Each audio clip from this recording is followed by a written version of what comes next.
Welcome to the Heavy Spoilers Show. I'm your host Definition, and with the Joker being shown at film festivals worldwide, it was only a matter of time before leaks from the movie made their way to the internet. Whilst we can't show the clips in this video due to Warner Brothers striking channels and bringing them down, I will be discussing everything that happens in them just in case you didn't get a chance to watch them before they got removed. There are some huge spoilers for the movie here, so if you don't want to go into the film with some of the big plot elements ruined, then I highly recommend that you turn off now. With that out of the way, I just want to give a huge thank you for clicking the video. Now let's get into the breakdown of the footage.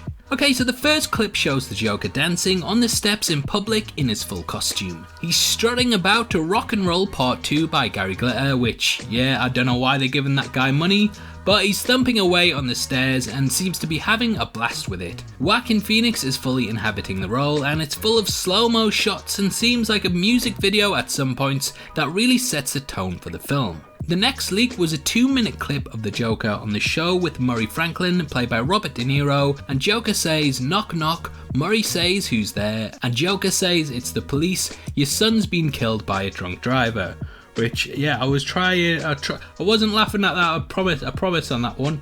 The audience, and myself included, gasp and condemn him for not being funny, and then Joker apologises but says it's been a rough week ever since he killed those 3 Wall Street people. The audience gasp again, and Murray says he's waiting for the punchline, but Joker says it's not a joke. We then get the Mark Maron cameo, and Murray asks if he killed the people on the subway, which to me confirms that the plot leaks that we got were true, as this was a big point in them. Joker tries to justify the killing and says that he finds their death funny, and that comedy is subjective, and that he's sick of people deciding what's right and what's wrong, and he then says he killed them because they were awful, and that everyone is awful these days, and it's time to make a change. Murray says that not everyone is awful and to stop wallowing in self-pity. Arthur says Murray is awful because he only invited him on the show to make fun of him, and Murray tries to get him taken off, which is when Joker says, "I've got another joke. What do you get when you take a mentally ill person and invite them on the show to make fun of them?" He then shockingly shoots Murray in the head, which splatters blood everywhere, and yet it just completely catches you off guard. Joker gets up in the studio and begins killing people mercilessly. It's really extreme, and it's also a gripping scene that even in these short segments had me on edge, and I was almost kind of panicked at just how much things had escalated. The next one shows Joker being chased by police on the train, and authorities start to close in on him. The train is packed full of clowns, and after starting a fight, Joker takes a mask off of one of them and is able to blend in with the rest. It was shown a lot in the trailers and seems like a smart way to operate to get around the law. The final clip is probably the most shocking one and has Joker in white face paint but without the red lips and eyes, and he's with what I think is his father. Now in the leaks we did hear that he abused him as a child, and Arthur was brought up believing that his father was Thomas Wayne, and this reveal that he wasn't and was in fact his abuser's son really broke him. We see this in the scene as Joker violently stabs him in the neck before smashing his head against the wall in the house, completely shattering his skull. He keeps battering it, and honestly, it just gets so extreme. Like, I was pretty shocked at just how hard they went with it. Arthur's father's accomplice cowers in the corner crying, asking why he did it, and Joker says it's crazy that he's on telly tonight. He says the accomplice can leave, but he's a dwarf and can't reach the door to get out, which is when the scene ends.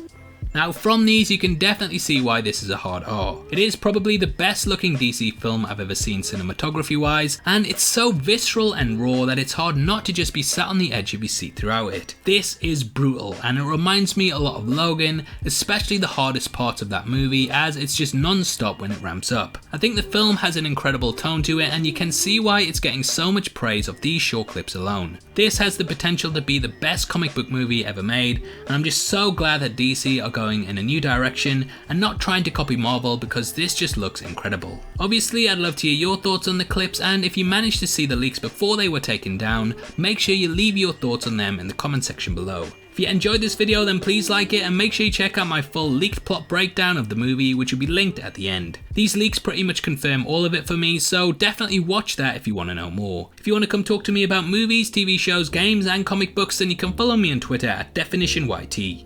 It's the best way to get in touch with me and is the perfect place to suggest new videos and content, so hopefully I see you over there after this. Also, just want to let you know that we're giving away a free copy of Spider-Man Far From Home on Blu-ray, and all you have to do to be in with a chance of winning is to like this video, make sure that you subscribe to the channel, and leave your thoughts on the Joker leaks in the comment section below. The winner will be chosen at random on October the 15th, and the Blu-ray will be shipped out from then to whoever gets the prize, so best of luck to everyone who takes part. This is a channel for people who are super into superheroes, so if that's the kind of thing you like, hit subscribe. Thanks again for taking the time to watch this. I've been Definition, you've been the best, and I'll see you next time. Take care, peace.